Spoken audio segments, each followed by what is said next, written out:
Great day, greetings. This is Odessa. I hope you are well. I hope you are well. I am just waiting. Here we go. Awesome. We are live once again. I want to welcome you all here. Thank you for joining me. Today's talk is about abnormal cycles. Your body is not broken. For those of you who are not familiar with me and my work, my name is Odessa. I am a women's wellness mentor. I help women with abnormal cycles, heavy bleeding, repeat miscarriages, infertility, just abnormal menstrual experiences to increase their energy and vitality, reduce pain, symptoms, and heavy bleeding using natural medicine and natural therapies. So today I wanted to come on and talk with you all quickly about, the experience of feeling as though you are not well and no one really knows what's going on, and just to talk about my own experience and the work that I do. So I work with a lot of women who tell me about the experiences of excessive, sanitary napkin usage during their cycles, clots, irregular cycles, not stable, not coming, not showing up, experiencing miscarriages, not knowing how an outing is going to turn out because you're anticipating the arrival of your cycle, and you're feeling apprehension, or being really, really sick and not knowing, if you're going to be able to make it to your destinations. The experiences of women who have fibroids that are growing in them, and recognize that the space inside of their belly is occupied, right? So that gives you a feeling of fatigue. It gives you a feeling of, what's going on with my body? Why is this happening? Women who are just feeling not as though they're unable to trust their body. So myself, I started off my story with painful menstrual cycles, using lots of Tylenol. The hot water bottle was my friend, and really just dealing with a lot of moodiness.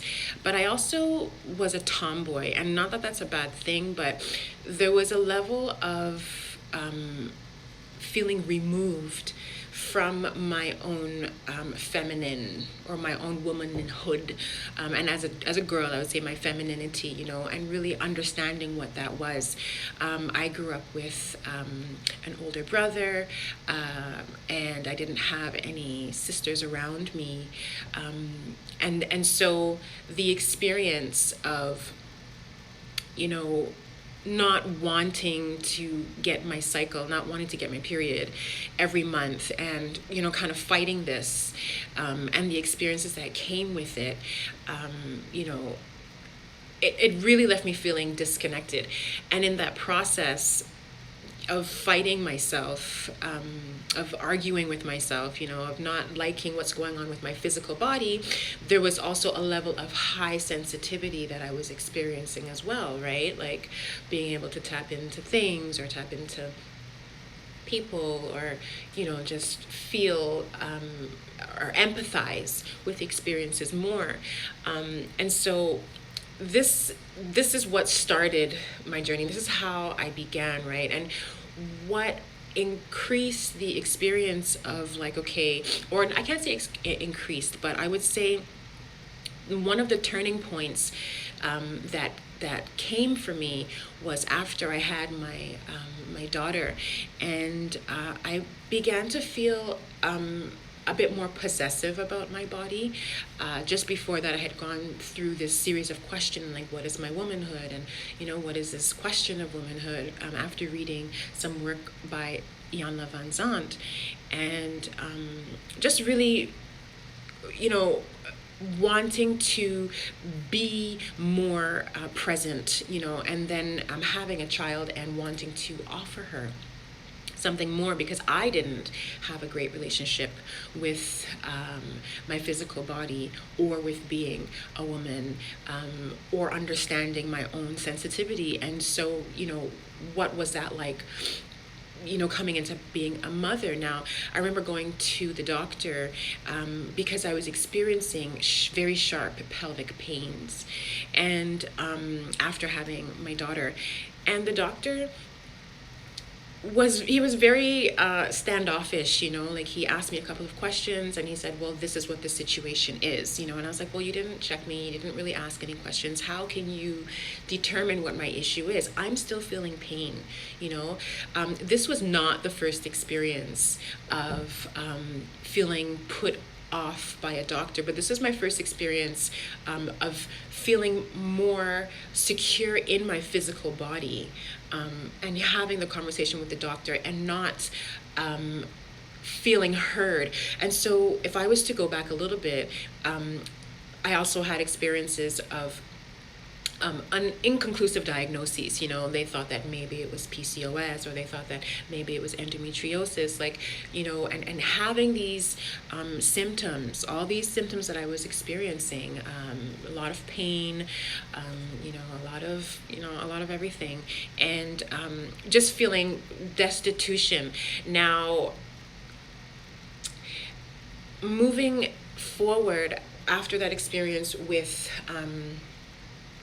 the doctor, I began studying natural medicine, and I also started to focus on women and women's health, because I myself was experiencing something that no one was able to give me an answer to.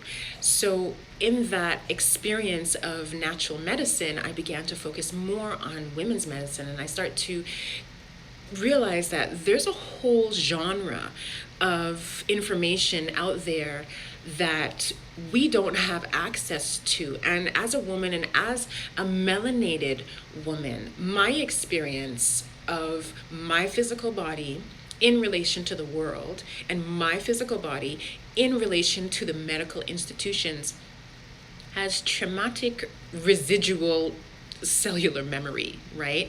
From, generations, but also from my own experiences. And so I began to study more about this and pick up more information. Okay, so what is it? What are the pieces that we have to put together, and how can I, feel more confident and healthier in my body? And so my experience began to change. My experience as a woman, my experience as a woman who was menstruating, the pain started going away. I didn't have to take the medication as much as possible. I began to eliminate it 100%. My eating changed. I was experiencing less mood swings.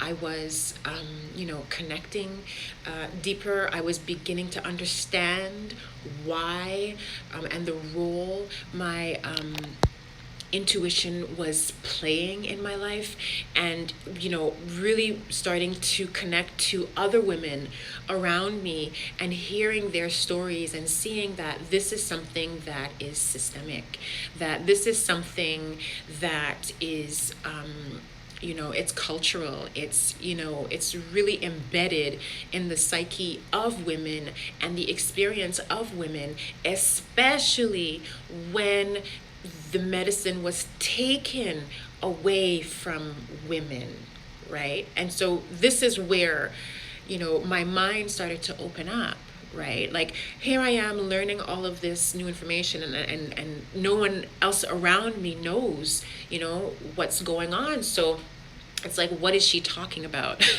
You know what I mean? Like most women just go to the doctor and get medication. You take your birth control, or you take your Fibrostol, or you know what I mean, you take your Depo shot, or you go for your myomectomy, or you know what I mean, have your laparoscopy surgery, right? You just do these regular things. And so here I was coming around and I was saying, okay, but there's something else that we need to start paying attention to. We need to start paying attention to our cycles, first of all, because so many women, including myself, just kind of know, okay, well, the first day starts here and I stop bleeding here. And then, in about a month, or the next cycle is going to begin, but there's so much going on between then, right? So it was about, what do I do and how do I bring this information together, and how can I mark my progress, because illness has many different forms. And so I began to use myself as my own case study and then offer the work to other women around me.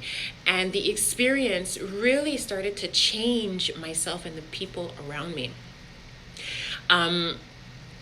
So within that,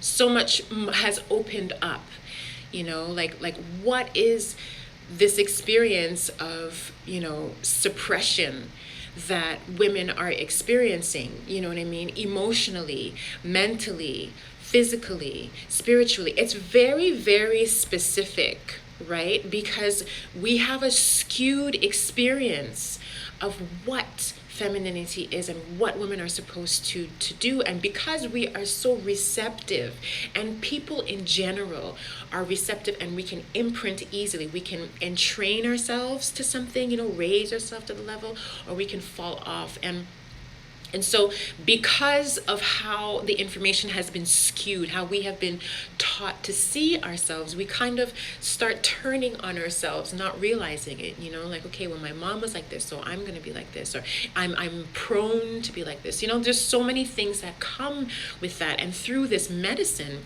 through experiencing the changes through myself, 1 month after the other, no more clots, reduced bleeding, more stabilized cycle, no more headaches, no more back pain. It was like, okay, and then starting to see how I respond to my cycles and how other women around me are responding, and seeing the changes. It's like, okay, we're on to something.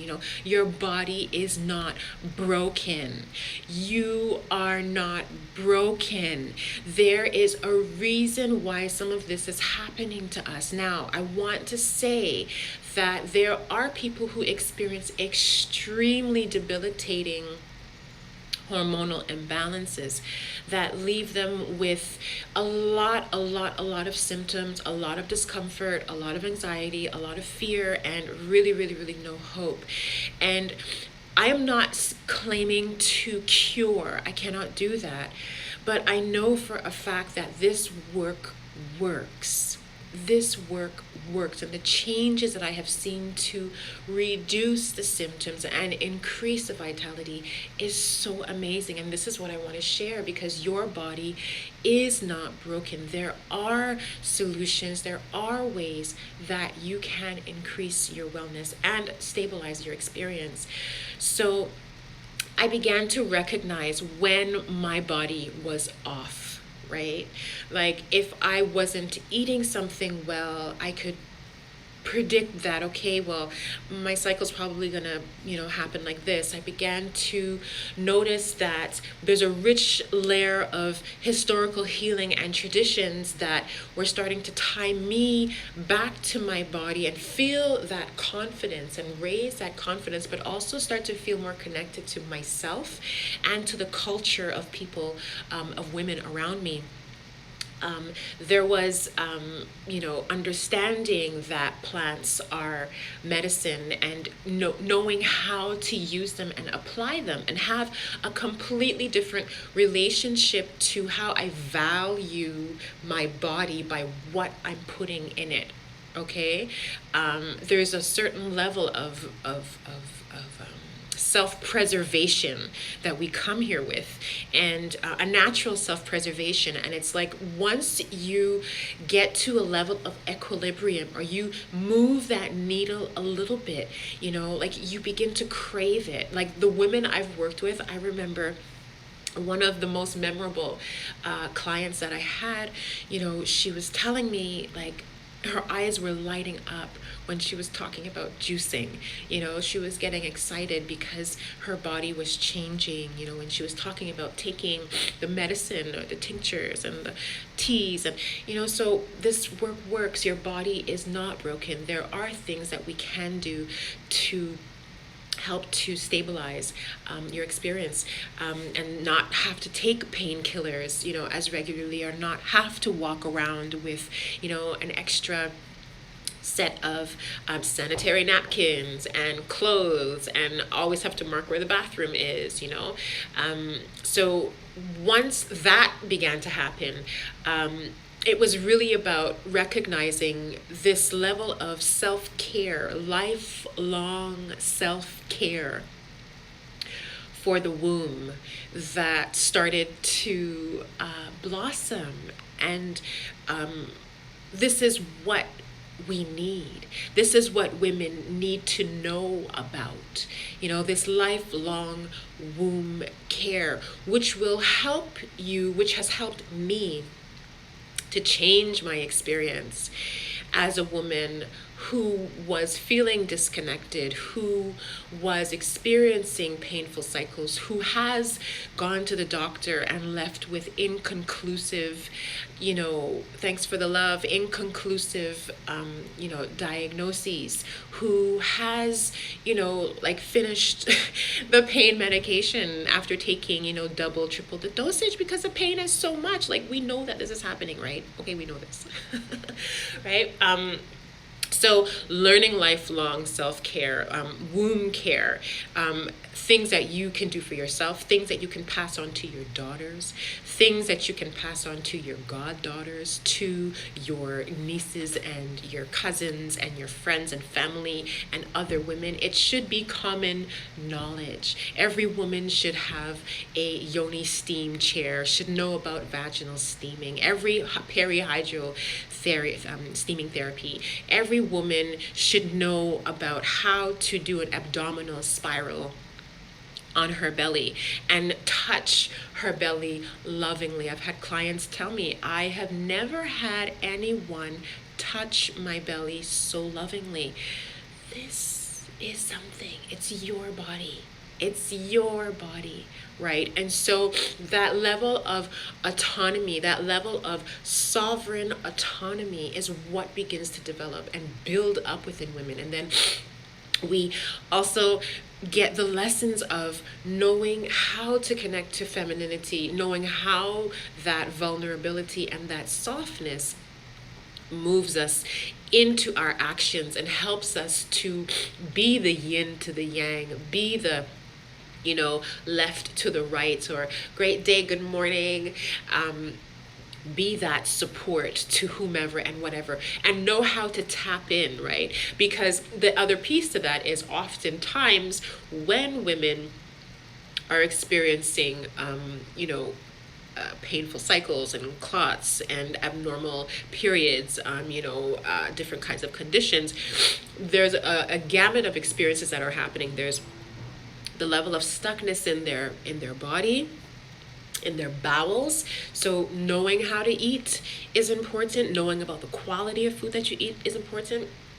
Understanding what's happening. This is the pelvic girdle, is like the girdle of humanity. It's the pelvic bowl. It's a bowl of humanity. Women are carrying the potential of humanity. And when you understand how to move that, when you understand, how to care for these precious eggs, when you understand how to move into life, owning your role, owning your position, when you know that taking the medicine or starting the journey, is worth, all of the challenges, because once you get to that place where the needle has moved and you've received changes, you see the changes, right? It makes it, when you do fall back, or if you do, give thanks for the love, if you do fall back, you feel the brunt of it. It feels harder, right? So it puts you in a different mind frame It shows you how to naturally align to your physiology, to your body's physiology. It helps you to connect to the creative energy that's there and move the stuckness. A lot of times the hips represent how you move forward in life, creatively in the world and creatively in your own life. That's just one aspect of it. It represents, the potential of humanity, just so many different things. So being able to do this work and get real results, right, is the proof that I had to tell me and to show me that my body is not broken. And the same goes for the clients and the women that I've worked with. Your body is able to heal itself. Your body is able to become more in alignment with health and wellness. It's just about the combination of work that you're doing. It's about the intensity of the medicine that you're taking as well too, right? Like sometimes it isn't just about taking this one tea once a day. It actually requires a lot more.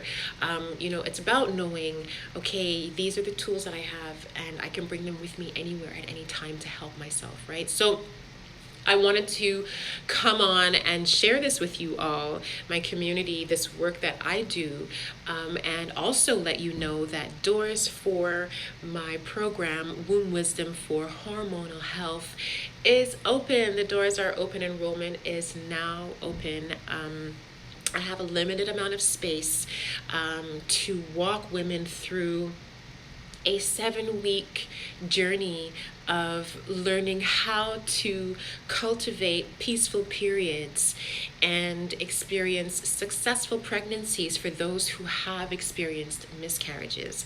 And so if it's something that you would like to explore, please go to the link in my bio on Instagram, and you can check on the link in my post here on Facebook, and you can take a read through and set up a call with me, and we can see if this program is a right fit for you.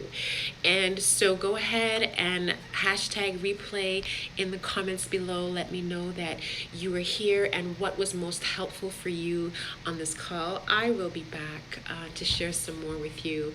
Thank you all for joining me. It was great to be here and share with you once again. Take care. Be well.